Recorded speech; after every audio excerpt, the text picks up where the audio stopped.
Dans la vidéo précédente, nous avons vu comment calculer ce point T ou sommet, hein, et nous avons vu que cette coordonnée sur l'axe des X se calcule avec cette formule P.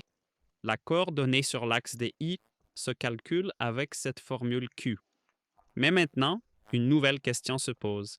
Que se passe-t-il si je dessine un système de coordonnées comme ceci ix et je dessine maintenant ma fonction quadratique, c'est-à-dire une parabole?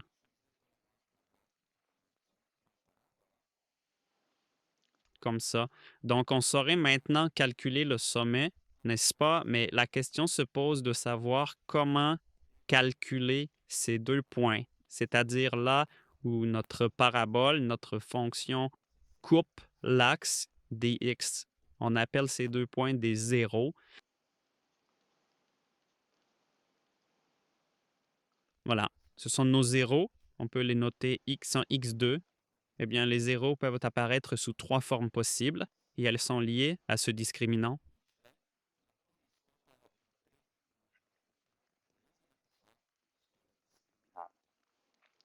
La première possibilité est, je vais l'écrire comme ça, la première possibilité est que notre discriminant soit supérieur à 0. C'est-à-dire que ce D que nous calculons, si c'est supérieur à 0, alors nous avons deux zéros distincts. Nous avons x1 et x2. Nous avons une telle situation. La deuxième situation possible, c'est-à-dire la deuxième situation est lorsque notre D discriminant égal à 0, c'est-à-dire lorsque ce D que nous allons calculer sera égal à 0, alors nous n'aurons qu'une seule racine où x1 sera égal à x2. Quand cela se produira-t-il? Disons quand nous aurons une parabole comme ça, n'est-ce pas? Quand elle touchera seulement en un point, n'est-ce pas? Quand elle touchera seulement en un point notre axe des x, alors cela vaudra, n'est-ce pas, que x1 sera égal à x2. Cela signifie que cette racine sera unique, n'est-ce pas? Elle sera seulement en un point. Et maintenant, la troisième possibilité, c'est-à-dire, si c'est la première possibilité, celle-ci, n'est-ce pas?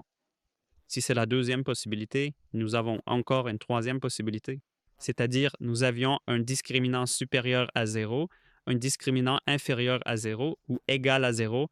Il nous reste seulement le discriminant inférieur à 0. Quand un tel cas se produit, ici, lorsque nous calculerons cette partie, le discriminant, lorsque nous obtiendrons moins que 0, alors il n'y aura pas de solution. Ce n'est donc pas 0, n'est-ce pas? C'est par exemple un cas comme ça. Quand nous aurons comme ça une parabole, non? Ou bien ça pourrait être aussi comme ça. Une telle parabole, non? On peut calculer le sommet, mais pas les zéros, parce qu'on ne coupe nulle part. Cela signifie que c'est l'exemple 3.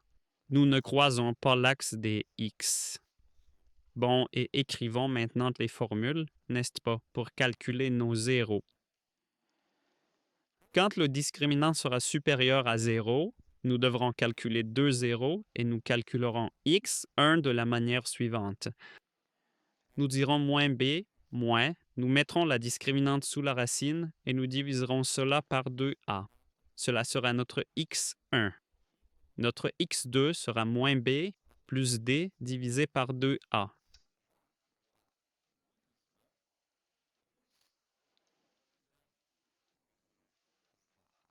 Autrement dit, la formule diffère seulement par ce signe. Ce sera pour le cas où le discriminant est supérieur à 0. Quand le discriminant est égal à 0, la formule sera la suivante.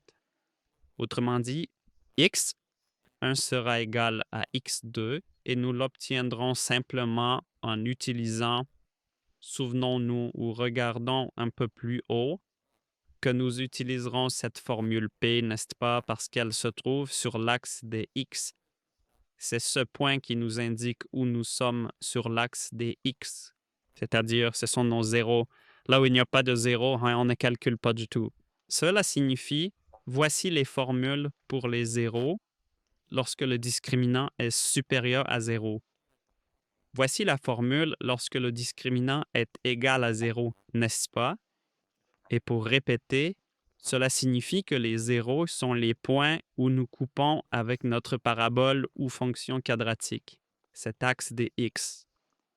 Et dans le cas où le discriminant est supérieur à 0, nous avons deux zéros, n'est-ce pas? Nous le voyons ici sur le graphique.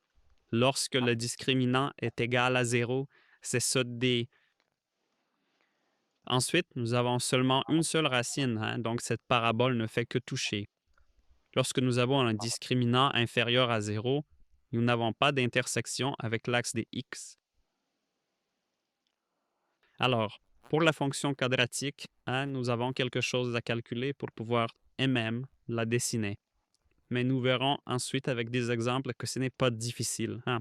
Si nous récapitulons un peu, c'est-à-dire la fonction quadratique, hein, ax au carré plus bx plus c, et ces éléments sont importants, c'est-à-dire a, b, c, hein, le coefficient directeur, le coefficient linéaire, le coefficient constant, avec ces éléments de construction, ou avec ces coefficients, nous pouvons calculer le sommet.